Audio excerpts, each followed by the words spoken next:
Dans l'épisode d'aujourd'hui, je vais te partager mes 5 traditions que j'ai instaurées avec mes enfants pour Noël. Salut et bienvenue sur le podcast S'élever en même temps que son enfant. Je suis Maude, coach certifié chez Mercredi, mais surtout maman de 3 enfants. Sur ce podcast, je t'aide à conjuguer la bienveillance avec la réalité de ton quotidien de maman. Utiliser ton choix d'une parentalité bienveillante comme un accélérateur de ton propre développement personnel. T'aider à changer de regard sur les situations que tu vis avec ton enfant pour t'en servir, pour grandir et apprendre sur toi. Hey, salut! Je suis contente de te retrouver aujourd'hui pour un nouvel épisode. Un épisode dans lequel je vais te partager les 5 traditions que je partage avec mes enfants pour préparer Noël. Alors cet épisode, il fait naturellement suite au précédent épisode que je t'ai déjà partagé concernant Noël, l'épisode 24, l'épisode 25 et l'épisode 70, qui traitent tous de comment je vis Noël avec mes enfants, sans leur faire croire, leur parler de ce fameux bonhomme rouge. Je vais pas aller plus loin, on sait jamais, des fois qu'il y a des petites oreilles qui traînent. Bref, mon idée dans l'épisode d'aujourd'hui, c'est vraiment de t'expliquer tout le monde imaginaire que l'on a créé, que l'on a co-créé avec mes enfants pour faire nos petites traditions du mois de décembre. Je te les partage toutes les 5 et puis je te laisse, comme d'habitude, piocher dedans ce qui te parle, laisser ce qui ne te parle pas. Voilà, c'est vraiment, tu fais ton marché. Je propose, tu disposes. La première tradition que je vais te proposer, c'est, j'ai envie de dire, je pense que c'est une des plus récentes que l'on a adoptées. Ça doit faire 2 ou 3 ans maintenant qu'on fait ça avec mes enfants. Ce sont les lutins farceurs de Noël. Alors je ne sais pas si ça te parle. Le nom originel est en anglais, The Elf on the Shelf. En gros, l'histoire, c'est que les parents qui aiment créer de l'imaginaire pour leurs enfants vont instaurer une légende supplémentaire qui consiste que pour le 1er décembre, le Père Noël envoie des lutins dans la maison pour surveiller, entre guillemets, les enfants et lui faire un rapport, au moment de Noël quand ils passent et qu'il les récupère en déposant à la place les cadeaux. Et le fait est que ces petits lutins sont des lutins farceurs. Donc en journée, ils sont complètement inanimés, ils ne bougent pas, ce sont des poupées, des peluches, qu'importe celui que tu choisis, que tu adoptes. Mais la nuit, il fait des petites bêtises, ce lutin. Et c'est rigolo de trouver où est la bêtise, où est le lutin, qu'est-ce qu'il a été inventé. Alors moi, tu me connais maintenant, tu sais très bien que je ne suis pas pour créer l'imaginaire pour nos enfants. Donc mes enfants savent très bien que c'est moi qui m'amuse le soir, une fois qu'ils sont couchés, à inventer des facéties pour notre petit lutin. Et justement, ils participent d'autant, c'est-à-dire qu'ils vont me proposer des idées, me suggèrent des idées de ce que pourrait faire le lutin. Je les garde dans un coin de ma tête et je les fais quelques jours plus tard pour qu'il y ait l'effet surprise. Et donc notre tradition, c'est ça, c'est que pendant tout le mois de décembre, un petit peu à la manière d'un calendrier de l'Avent rigolo, si tu préfères, mes enfants descendent dans la maison et la première chose qu'ils font le matin maintenant, c'est vraiment où est ce lutin, où est-ce qu'il s'est caché et qu'est-ce qu'il a fait. Donc pour ça, il y a tu tapes lutin farceur de Noël, tu vas trouver des groupes Facebook, tu vas trouver sur Pinterest plein d'idées. D'ailleurs, je te mettrai le lien.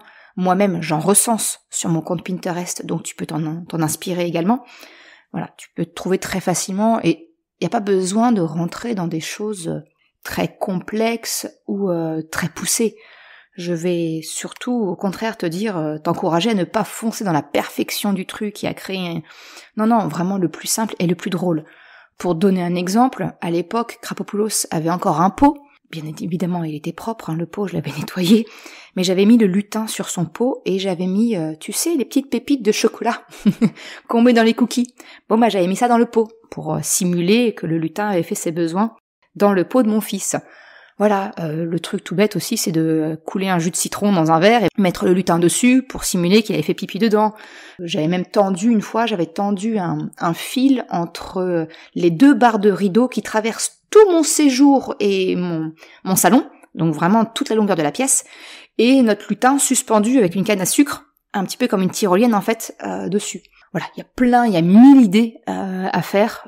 Une fois, il s'était retrouvé suspendu dans un caleçon de mes fils, dans le linge qui était en train de sécher.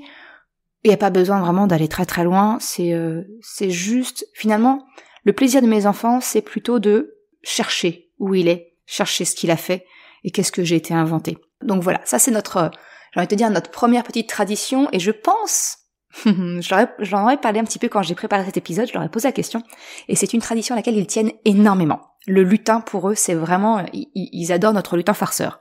Alors habituellement, ce sont 2 lutins qui ont un design, il est protégé, c'est-à-dire que c'est une marque presque. Ça doit d'ailleurs être une marque, je suppose. Là, pour le coup, j'ai pas vérifié l'information. Moi, c'est pas un design qui me plaît, c'est pas un personnage que je trouve super joli, donc j'ai tout simplement pris un lutin du commerce dans les magasins de décoration de Noël. Mon seul critère dans mon cahier des charges, c'était qu'il devait avoir les membres souples pour justement le manipuler comme je veux et lui faire les acrobaties que je souhaite. Donc si tu vas sur mon site internet ou même sur Pinterest, tu verras également mon petit lutin à moi. On l'appelle Augustin entre nous. C'est Augustin le lutin. Et voilà. Donc encore une fois, libre à toi de voir si l'idée te plaît. Si tu souhaites adopter toi aussi un lutin farceur chez toi du 1er au 25 décembre. Mais voilà, c'est la première tradition de Noël que je te partage et qui apporte vraiment beaucoup de bonne humeur et de moments rigolos en famille. Alors si on continue dans la lignée, ma deuxième tradition, j'ai envie de te dire, c'est l'incontournable calendrier de l'Avent. Je pense que c'est d'ailleurs la première que tu devais attendre de ma part. Non, je ne fais pas comme tout le monde. Je t'ai parlé de mes lutins farceurs d'abord, et ensuite on parle du calendrier de l'Avent. Alors, la première tradition en fait que j'ai dans ma famille, c'est que le calendrier de l'Avent, je le prépare avec mes enfants. En fait, le calendrier de l'Avent, je l'ai créé pour le premier Noël de Choc à Pic. Donc là, il y a 10 ans et demi. Voilà, mon calendrier de l'Avent commence à être bien rentabilisé, j'ai envie de te dire. Et puis surtout, j'étais jeune, avec un seul enfant en bas âge. J'ai pu prendre le temps pour faire un calendrier. Je pense pas que j'aurais le temps de le faire aujourd'hui si je devais le faire, mais bref. J'ai un calendrier de l'Avent, en fait, c'est ni plus ni moins que des petites chaussettes que j'avais cousues. 24 petites chaussettes dans lesquelles je mettais ce que je voulais dans le calendrier. Alors, une des questions qu'on me pose souvent, et d'ailleurs merci beaucoup Gaëlle pour ton message, pour cette suggestion-là, pour mon premier enfant, je n'ai pas voulu acheter le calendrier de l'Avent tout fait, chocolat. J'ai rien contre, si tu le fais, vraiment, il y a aucun jugement de valeur de ma part. Mais j'avais voulu à l'époque, lui créer quelque chose de... il était tout petit, donc je voulais pas qu'il ait une dose de sucre comme ça à 1 an, même pas à 1 an. Donc je m'étais partie plutôt sur un calendrier de l'Avent physique. C'est-à-dire que j'avais déniché comme ça sur Vinted une ferme premier âge, la ferme Fisher-Price, pour pas donner de marque, voilà, j'avais trouvé ça sur Vinted, donc il y avait la ferme en elle-même et plein de petits personnages, et puis tracteurs, voilà. Et donc finalement, je donnais un élément tous les jours dans le calendrier de l'Avent, et puis le dernier jour, il y avait vraiment la ferme en elle-même, le gros bloc. Ok, très bien. Pour cette année, c'était comme ça que j'avais imaginé le truc. Et s'est posé la question, quelques années après, quand ma fille est arrivée et vraiment était en âge d'avoir, elle aussi, de comprendre Noël, de vivre Noël et d'avoir un calendrier de l'Avent, je me suis dit, s'il faut que tous les ans, je trouve une idée, ça encombre encore un peu plus notre maison, encore un peu plus de jouets, et puis que, il faut que je démultiplie ça par le nombre d'enfants, je vais pas m'en sortir. J'étais aussi dans cette réflexion de décroissance et de moins consommer. Alors forcément, même si c'était un achat de seconde main, un achat d'occasion, ça restait toujours de la consommation. Donc je me sentais pas franchement alignée avec ça, et il y avait cette question d'équité entre les deux. Dire ce que je vais donner à l'un, je peux pas donner à l'autre, quelque chose en commun, c'est pas vraiment juste. Donc c'est à ce moment-là en fait que j'ai vraiment fait le switch dans le calendrier de l'Avent, pour sortir d'un calendrier de l'Avent physique où on a quelque chose, du verbe avoir, à plutôt avoir un calendrier de l'Avent qui te propose des activités de faire ensemble, de moments, de participer, de vivre des moments ensemble. Vraiment sortir de la possession du verbe avoir pour vraiment plutôt aller dans le cœur de ce qui m'est, en tout cas moi, important, c'est de mettre l'accent sur les moments que l'on vit ensemble. Donc maintenant, tu vois un petit peu le cheminement que j'ai eu par rapport à cette notion du calendrier de l'Avent. Eh bien, en fait, le calendrier de l'Avent aujourd'hui, mon calendrier de l'Avent, il y a 3 éléments dans chaque chaussette pour mes enfants. Le premier, eh bien, c'est naturellement un chocolat. Voilà. Aujourd'hui, je suis revenue au chocolat normal. En fait, j'achète des chocolats en vrac c'est un chocolatier près de chez moi. En plus, mes enfants ont des goûts différents. Il y en a un qui préfère le chocolat blanc, l'autre au lait et l'autre noir. Donc, il y en a pour les goûts de tout le monde, un petit chocolat chacun. Il y a également, on a un livre depuis le début. Alors là, celui-ci, je l'ai trouvé depuis le début, c'est le livre de Noël de Balthazar. Où en fait, c'est un livre coffret qui comprend 24 petites histoires. Mais vraiment toutes mini, c'est vraiment au format d'une petite carte. D'accord ? Et ce livre de Balthazar, voilà, chaque jour, il y a une petite histoire associée à lire qui va expliquer bien les origines chrétiennes, par exemple, de Noël, le lien avec Saint Nicolas, le lien qu'a Saint Nicolas avec la création de la légende du Père Noël, l'explication également du Père Fouettard, il y a des recettes de Noël, enfin voilà, il y a tout un univers autour de Noël qui correspondait, en tout cas à mes valeurs, parce qu'on parle clairement de la légende du Père Noël, donc il n'y a pas cette notion de faire croire, voilà, je vais pas m'étendre plus dessus, mais tu comprends l'idée, et je suis très fan de la pédagogie qu'il y a autour de l'univers littéraire de Balthazar. Encore une fois, je te mettrai le lien en description. Mais bref, dans notre calendrier de l'Avent, il y a donc un chocolat pour chacun, et en fait, je vais venir, ce petit livre de Balthazar, je vais venir le dégarnir, et je vais redistribuer les cartes dans chacune des pochettes de mon calendrier de l'Avent. Ce qui fait que tous les jours, les enfants reconstituent le livre de Balthazar au fur et à mesure qu'on a lu, qu'on a reçu l'histoire et qu'on l'a lu. Donc ça, c'est le deuxième élément donc qu'il y a dans la chaussette. 1, le chocolat. 2, l'histoire du jour de Balthazar. Et le troisième élément, eh bien, c'est ce que je t'expliquais. Je me suis plutôt tournée vers un calendrier de l'Avent des moments en famille. Et c'est vraiment, voilà, j'ai une liste d'activités. En fait, au fur et à mesure, on y réfléchit avec les enfants. C'est quoi les activités de Noël ? Donc la première année, je les ai proposées, d'accord ? Et puis, ça fait maintenant plusieurs années, on refait le point, avant de faire le calendrier de l'Avent, donc fin novembre avec mes enfants, on fait le point des activités qui ont plu, celles qui n'ont pas plu, donc on les élimine, peut-être des nouvelles qui arrivent, des suggestions, et puis on incrémente comme ça notre calendrier de l'Avent avec des nouvelles activités. Donc ce que je te propose, eh bien, c'est de te rendre sur le site internet merecredi.com, sur l'article associé de cet épisode, donc merecredi.com/102, et dans l'article, eh bien, tu auras la possibilité, si tu le désires, de télécharger un modèle, en fait, à imprimer, de bon, entre guillemets, pour un calendrier de l'Avent de moments en famille. Et tu pourras imprimer les bons, il y en a un pour les 24 jours, et tu seras tout à fait libre, eh bien, d'écrire au dos les activités que tu retiens. Je vais te faire la liste, bien évidemment, je vais pas te laisser dans la nature comme ça, je vais te faire des suggestions, en tout cas, je vais te partager celles que nous faisons en famille, en tout cas jusqu'à l'année dernière, parce qu'on va rebattre les cartes cette année, et je vais voir celles qui ont eu du succès l'année dernière, et celles que mes enfants veulent abandonner, et peut-être s'ils ont des nouvelles suggestions. Mais en tout cas, je vais te partager la liste des activités que nous avons faites l'année dernière pour le calendrier de l'Avent. Donc voilà, tu le vois, notre calendrier de l'Avent, il a 3 éléments, la petite douceur, le chocolat. La deuxième chose, c'est l'histoire de Balthazar. Et le troisième, eh bien, c'est l'activité en famille du jour que l'on va faire. Et donc, dans ces fameuses activités, il y a des choses comme, tu vas voir, c'est vraiment des choses très très simples, Ça va être un dîner aux chandelles. Donc, c'est-à-dire qu'on va prendre notre repas de famille comme d'habitude dans la cuisine, sauf qu'on va allumer toutes les bougies, on va sortir toutes les bougies qu'on peut avoir dans la maison, on va les mettre à table et on éteint toutes les lumières. Ça donne une ambiance particulière. On vit un moment différent. Je sais que les enfants aiment bien ça. Le dîner aux chandelles, ça fait plusieurs années qu'il survit dans la liste, celui-ci. Ils l'aiment bien. Il y a le traditionnel pique-nique au pied du sapin. Alors, il faut savoir que nous, une de nos traditions familiales, c'est que chaque vendredi du début des vacances scolaires, mes enfants, leur tradition, c'est qu'on mange fast-food, pour pas le nommer McDo. Souvent, c'est lui. McDo, Burger King. On a un duel entre mes 2 fils sur leurs préférences. Mais bref. Donc en fait, on mange fast-food, on commande et on mange à la maison. Et bien souvent, on le mange au pied du sapin. Parce que le sapin, chez nous, on le fait le dernier week-end de novembre. Donc comme ça, on attaque début décembre. Il est là et on peut faire notre pique-nique au pied du sapin. Il y a aussi des idées comme simplement faire un massage avant de dormir, un massage en famille, une sortie au cinéma, faire un goûter avec du chocolat chaud, avec de la crème fouettée, dessus, une soirée crêpes.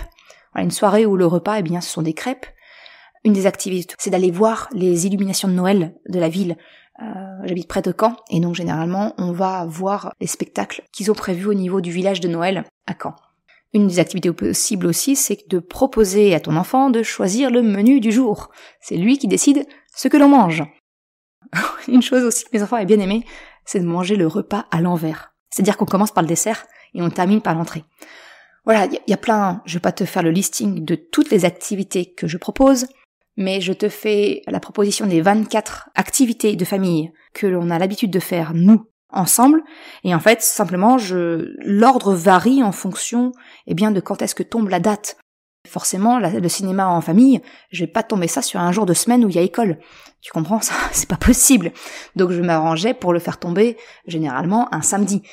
Voilà. Donc tu prends, tu pioches, et puis tu peux ainsi personnaliser le calendrier de l'Avent que je te propose d'imprimer, de découper et de mettre dans ton support à toi. Ça, c'était pour le gros, j'ai envie de te dire, le plus attendu, le calendrier de l'Avent. C'était notre deuxième tradition incontournable autour de Noël. La troisième tradition que l'on a avec mes enfants et que je te partage, c'est de faire en gros de la cuisine ensemble autour de Noël. Alors souvent, on lance notre playlist musicale des chants de Noël. D'ailleurs, tu auras le lien également en description de l'épisode et sur l'article de blog, où je mets toutes les chansons qu'on aime beaucoup pour Noël, et on lance cette playlist-là, et on fait de la cuisine. Alors, il y a une année où on avait cuisiné des mendiants, nous-mêmes. Une autre année, on avait fait des truffes au chocolat, des sablés de Noël, bien évidemment, les grands classiques. Et l'année dernière, je crois que c'était un pain d'épices qu'on avait fait. Et voilà. Et cette année, je vais demander à mes enfants qu'est-ce qu'ils préfèrent. Est-ce qu'on fait des mendiants? Est-ce qu'on fait des truffes, des sablés, pain d'épices? Je vais voir en fonction de leurs demandes pour m'adapter à ce qu'ils préfèrent. Mais en tout cas, au cours du mois de décembre, alors c'est souvent un mercredi, je fais ça souvent seul avec les enfants, et c'est souvent une activité qui passe relativement bien dans ce genre de journée. Donc ça, c'était notre troisième tradition, c'est avoir un moment de cuisine lié à Noël en famille. Et souvent, pour pas dire à chaque fois, en fait, c'est l'objet de créer un cadeau de Noël pour la famille. Souvent, ce qu'on a cuisiné, on va le manger nous, bien évidemment. Pas question que je passe à côté des truffes au chocolat, on soit bien d'accord.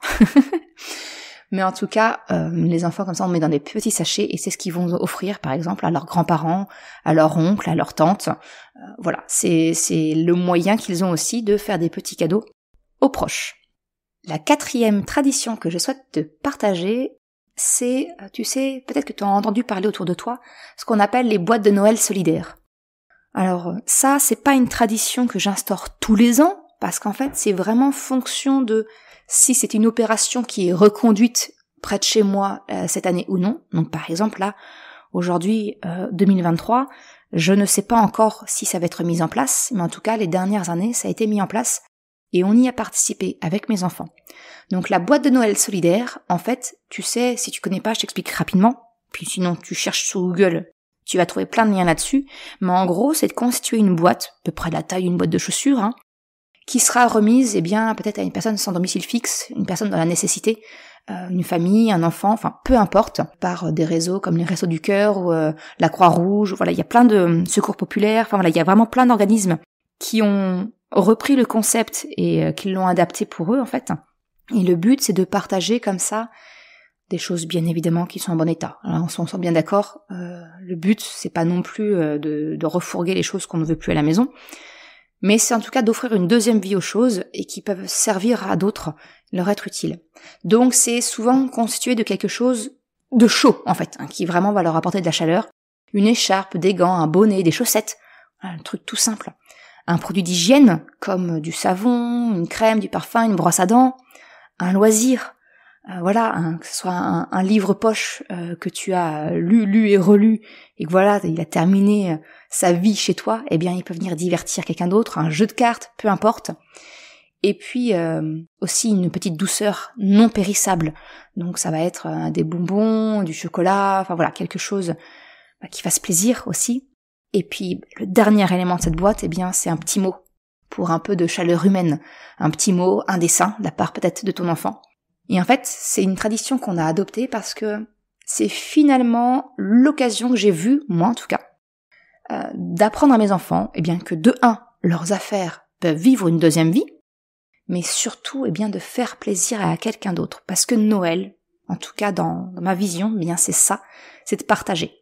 C'est apprendre aussi aux enfants l'altruisme. Alors autant dire que la première année, ça a été très difficile pour Chocapic. Parce que alors lui, il a vraiment énormément de mal à se séparer des choses. Même si c'est trop petit, même si son pied il rentre plus dedans, il ne peut pas mettre une paire de baskets au don collectif, alors que son pied rentre plus dedans, c'est trop difficile pour lui. Il me demande de le faire sans qu'il le voie. Tu vois un petit peu l'idée. Donc là, forcément, c'était compliqué pour lui quand je lui ai proposé ça. Mais je l'ai pas forcé. En fait, j'ai pas du tout forcé mon fils. J'ai fait moi. Il m'a vu choisir moi, dans mes affaires, un livre poche, bien que j'avais lu, que j'avais beaucoup aimé, mais que je savais très bien que j'allais pas relire, ou que si jamais j'avais besoin, il était facilement accessible dans une bibliothèque. J'ai également pris une tablette de chocolat de ma réserve personnelle, parce que oui, j'ai une réserve personnelle. Et il m'a vu prendre dans mon petit placard, et il a vu que, c'est pas le lutin de Noël que t'entends à côté de moi, la petite clochette, c'est mon chat. Bref, pour en revenir à l'épisode, mon fils m'a vu faire moi, il a vu sa petite sœur faire de même. Alors elle, au contraire, j'ai dû la freiner, parce que elle aurait même donné ses jouets actuels sans problème. Donc là, j'ai dû un petit peu la réfréner. Mais finalement, de nous voir faire, parce que la boîte, je l'ai constituée en plusieurs jours, pas en une seule fois, ça lui a laissé le temps de faire mûrir le truc, tu vois. Et finalement, il a décidé de participer lui aussi. Et puis, il a choisi avec soin, finalement, un livre qu'il avait à lui dans sa bibliothèque, qui était pour un âge plus petit que lui, donc ça lui allait. Pareil, il a choisi un vêtement à lui qui était trop petit, qu'il a pu mettre dans sa boîte. Et alors forcément, autant dire que le dessin et le petit mot qu'il a écrit, voilà, il était très impliqué là, à ce moment-là. Mais donc le principe de la boîte solidaire, c'est vraiment ça, ce sont des choses utiles qui vont faire plaisir. Et tu indiques, une fois que tu as refermé la boîte, tu indiques pour qui elle est, si c'est pour un homme, une femme, si c'est mixte, si c'est pour un enfant ou un bébé. Et ça leur permet comme ça de distribuer ensuite. Donc notre tradition, et je vais me renseigner moi aussi cette année si l'opération est reconduite près de chez moi ou non, c'est une tradition qu'on aime particulièrement avec mes enfants. Voilà, c'est un moment aussi de pouvoir donner aussi ce qu'on reçoit, nous également. Donc je trouve ça important. Noël, c'est ça aussi pour moi. C'est vraiment de donner et de montrer à mes enfants le plaisir que l'on ressent de donner. Et je peux te dire que les 2 années où on y a participé, je peux dire qu'ils étaient hyper fiers de déposer leur boîte. Même un peu frustrés finalement de ne pas pouvoir avoir de retour parce que c'est vraiment un don dans un simple sens. Il n'y a pas de retour et c'est normal. Enfin voilà, c'est tout à fait normal. Mais vraiment, ils étaient très très heureux de participer et de donner quelque chose. Donc ça, c'était ma 4e tradition, à voir si effectivement elle est reconduite cette année. Mais si c'est le cas, on va le faire. Et si ça t'intéresse, je t'encourage, tu tapes simplement boîte de Noël solidaire et tu verras s'il y en a dans ta région. Tu mets le nom de ta ville proche ou la région et tu trouveras sans problème l'information à ce sujet. Voilà, ça c'était notre 4e tradition. C'était donc le Noël participatif. Ma 5e tradition, elle est un peu dans la même veine, j'ai envie de te dire. C'est le côté participatif. En fait, ça fait, je sais pas depuis combien d'années je participe à l'opération Noël magique. Bon, ça fait plus de 10 ans que je participe à cette opération. En fait, Noël magique malgré tout, c'est une opération où on sélectionne, tu votes, en fait. Tu vas aller sur le site internet, encore une fois. Le lien est en description de l'épisode et sur le site internet. C'est noël-magique-malgré-tout.net. Et donc en fait sur ce site, ça t'arrive sur une page où tu vas sélectionner pour quel hôpital tu veux voter. Tu rentres ton nom, ton prénom et tu votes. Et en fait, à chaque clic, les partenaires de l'opération vont offrir 1 euro pour payer des cadeaux aux enfants qui sont hospitalisés et qui passent Noël à l'hôpital. Donc c'est quelque chose auquel ça te prend 3 secondes littéralement d'aller sur le site internet, de choisir l'hôpital pour lequel tu votes, de rentrer ton nom et ton prénom et de voter. C'est vraiment hyper simple, ça te coûte rien si ce n'est quelques secondes de ton temps. Et voilà, et du coup, je le faisais avant moi toute seule, je te dis ça fait au moins plus de 10 ans que je fais ça. L'opération, j'ai vu sur leur site internet, ça fait plus de 14 ans qu'ils existent. Donc tu vois, c'est vraiment un truc qui est périn, c'est pas quelque chose qui va tomber dans les oubliettes comme ça. J'en suis très heureuse d'ailleurs. Et en fait, ce qu'il faut savoir, c'est que nous vivons donc, comme je le disais, près de Caen. Donc naturellement, on aurait tendance à choisir l'hôpital de Caen. Moi, je suis originaire de Haute-Normandie. Alors, en fonction s'il y a Le Havre qui va dedans, moi je serai plutôt sur Le Havre, sinon ça va être Rouen. Mon mari, lui, est originaire de Rennes. Mes enfants, à la base, sont nés à Versailles. Donc, il y a une petite guéguerre entre nous. En fait, quand tu votes pour un hôpital, tu rentres ton adresse mail. Donc, tu peux le faire qu'une seule fois. Il se trouve que mon mari et moi, on a chacun notre adresse mail. J'ai mon adresse mail professionnelle. Enfin bref, on fait un vote pour chacun de nos hôpitaux avec nos différentes adresses mail. Et on fait les paris entre nous de savoir quel est l'hôpital qui aura le plus de dons cette année, parce que le site internet communique les résultats ensuite, le bilan de l'année passée. Voilà, quels sont les hôpitaux qui ont le plus reçu, on voit les photos des enfants qui reçoivent les cadeaux, ce genre de choses. Donc il y a cette petite, c'est pas une guéguerre, mais c'est cette petite bataille entre nous de dire est-ce que c'est Versailles, est-ce que c'est Rennes, ou est-ce que c'est Caen, où on vit aujourd'hui. Bon, moi, clairement, venant près du Havre, je ne gagne pas souvent. On est trop petit. Une ville un peu trop petite par rapport à des villes comme Versailles ou Rennes. Mais voilà. Notre 5e tradition, c'est de participer au Noël magique. Mes enfants, donc, comprennent le principe. Je leur ai expliqué c'était quoi le principe de ce site internet, pourquoi est-ce qu'on votait, qu'est-ce qui était en jeu derrière, que les enfants qui passent Noël à l'hôpital, puissent eux aussi avoir un Noël magique malgré tout, d'où le nom du site. Mais c'est quelque chose qu'on fait tous les ans, ensemble, que je transmets à mes enfants et qui me semble important. Donc, si tu ne connaissais pas, je t'invite grandement à prendre ces quelques secondes et à te rendre sur Noël magique malgré tout pour pouvoir voter pour l'hôpital de ton choix. Voilà, j'en ai terminé avec mon partage sur mes 5 traditions que j'ai avec ma famille, avec mes enfants, autour de Noël en tout cas. Mais tu le vois, finalement, il y a vraiment rien d'exceptionnel. En réalité, et en conclusion de l'épisode, je voudrais te dire que finalement, Noël et sa période, ce n'est pour moi, en réalité, qu'un prétexte pour renforcer les moments simples que l'on vit en famille. Et en fait, j'appuie la prise de conscience du moment où on les vit. Parce que souvent, on a conscience des choses, ah oui, tu te souviens et on prend conscience, mais une fois que l'événement est passé, pendant qu'on le vivait, on n'en avait pas spécialement conscience. Là, finalement, c'est vraiment d'appuyer cette conscience du moment présent pour Noël. Faire de la cuisine avec mes enfants, j'ai envie de te dire, c'est quelque chose que je fais de façon assez régulière, c'est pas tous les mercredis. Non, ma cuisine s'en remettrait pas. Mais ce que je veux dire par là, c'est quelque chose d'assez banal, d'assez commun. Et pour autant, on en fait quelque chose d'exceptionnel parce que on le conscientise, on fait quelque chose pour Noël, on se met dans l'ambiance de Noël avec la musique. Le calendrier de l'Avent, pareil, les 24 jours avant Noël, je veux dire, chercher un lutin, lire une histoire et faire un repas à la bougie, ça n'a rien d'extraordinaire en soi. Mais on va venir appuyer sur le moment qu'on vit ensemble pour se l'ancrer. Et c'est ça en fait qui est important à mes yeux, ce sont les souvenirs que l'on crée. Ce sont ces moments simples de vie de famille. Et c'est en ça en fait que je pense que les traditions familiales peuvent être utiles. Parce qu'en fait, des traditions familiales, tu en as, mais tu les as peut-être pas conscientisées. Bref, c'était ce que je voulais te partager dans l'épisode d'aujourd'hui. J'espère que ça te donne des idées, quelques pistes peut-être, un point de départ de réflexion. En tout cas, c'est tout le but que je cherche avec cet épisode. Comme d'habitude, tu auras tous les liens en description de l'épisode ou directement sur merrecredi.com/102.